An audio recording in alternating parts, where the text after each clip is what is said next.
وَإِذْ فَرَقْنَا بِكُمُ الْبَحْرَ، اور اے بنی اسرائیل یاد کرو جب ہم نے تمہارے لیے دریا پھاڑ دیا، فَأَنْجَيْنَاكُمْ،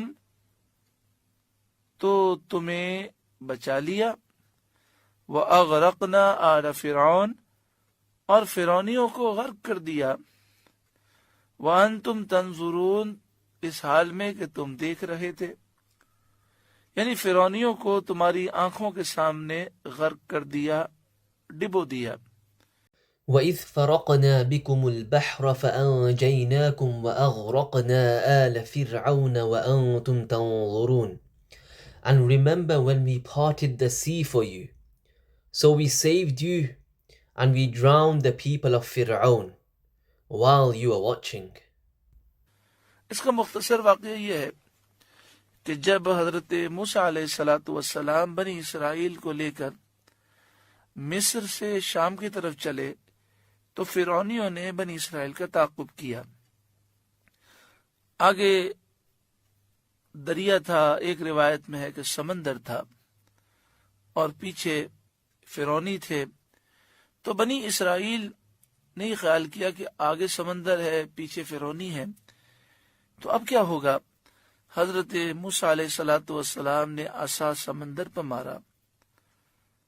عصا سمندر پر مارنا تھا کہ سمندر 12 حصوں میں تقسیم ہو گیا، اور 12 حصے، 12 راستے ایسے بنے کہ بالکل میدان ہو گیا جس پر گھوڑے بھاگ سکتے تھے، دوڑ سکتے تھے، اور سمندر کا پانی اونچی اونچی دیواروں کی طرح کھڑا ہو گیا، اور یہ دیواریں شفاف تھیں، اور ان میں اس طرح کے سوراخ تھے کہ بنی اسرائیل گزرتے ہوئے ایک دوسرے کو دیکھ بھی سکتے تھے اور کلام بھی کر سکتے تھے۔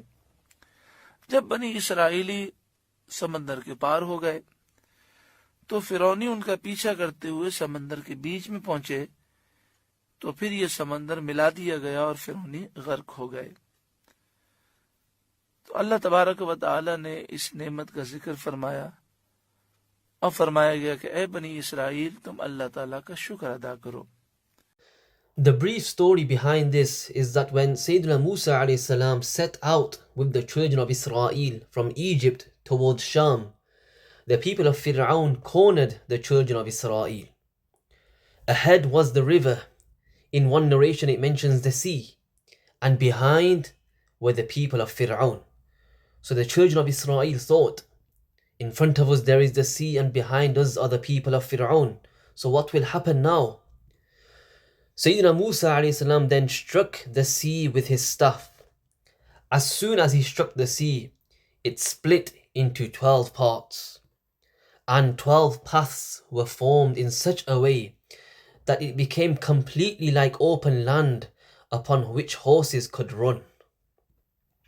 And the water of the sea stood like high walls, and these walls were transparent, and in them were such openings that the children of Israel, while passing through, could see one another and could also speak to each other. When the children of Israel crossed the sea, the people of Fir'aun, pursuing them, reached the middle of the sea. Then the sea was joined back together, and the people of Fir'aun were drowned. So Allah subhanahu wa ta'ala reminded the Bani Israel of this favor.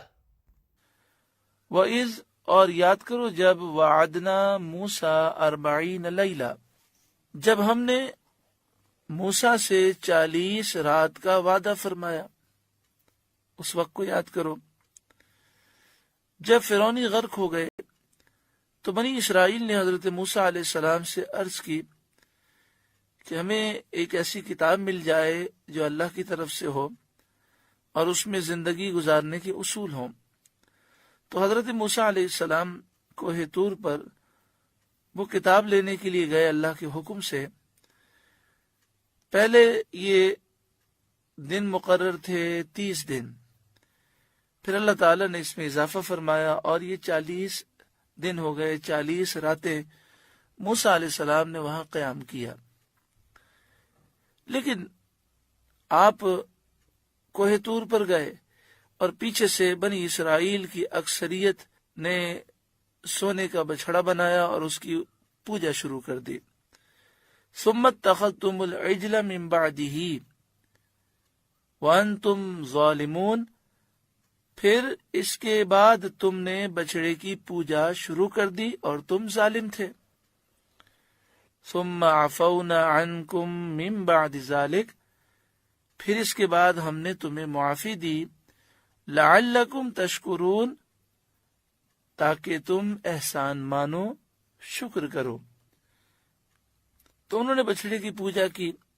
پھر اللہ تبارک و تعالی نے ان کی توبہ قبول فرمائی اور انہیں معافی دی گئی، جس کا مزید ذکر اگلی آیت میں ہے. وَإِذْ وَاعَدْنَا مُوسَىٰ 40 لَيْلَةً And remember when we made a promise with Musa for 40 nights.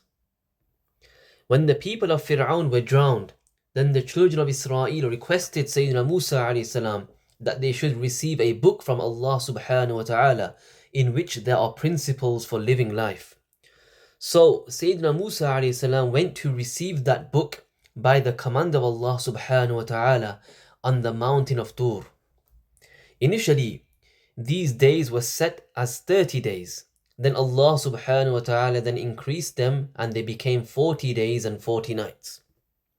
Sayyidina Musa alayhi salam stayed there on the Mount Tur, and behind him the majority of the children of Israel made a calf out of gold and began worshipping it. ثُمَّ اتَّخَذْتُمُ الْعِجْلَ مِن بَعْدِهِ وَأَنْتُمْ ظَالِمُونَ.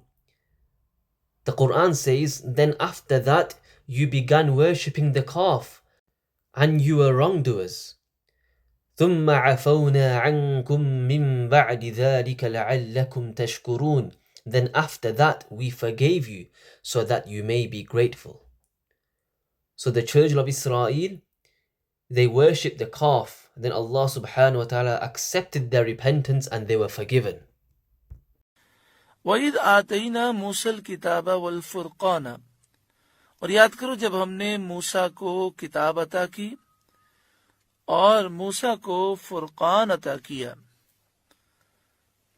فرقان کے معنی ہے حق اور باطل میں تمیز اور فرق کرنے والی چیز، یعنی موسیٰ علیہ السلام کو معجزات عطا کیے جو حق اور باطل میں فرق کرنے والے. لعلکم تہتدون، تاکہ تم راہ پر آؤ، تمہیں ہدایت نصیب ہو.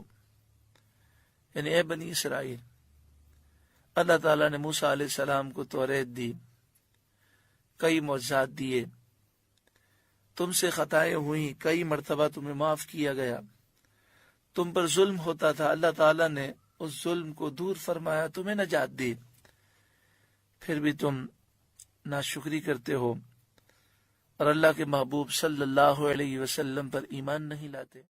وَإِذْ آتَيْنَا مُوسَى الْكِتَابَ وَالْفُرْقَانَ لَعَلَّكُمْ تَهْتَدُونَ And remember when we gave Musa the book and the Furqan so that you may be guided.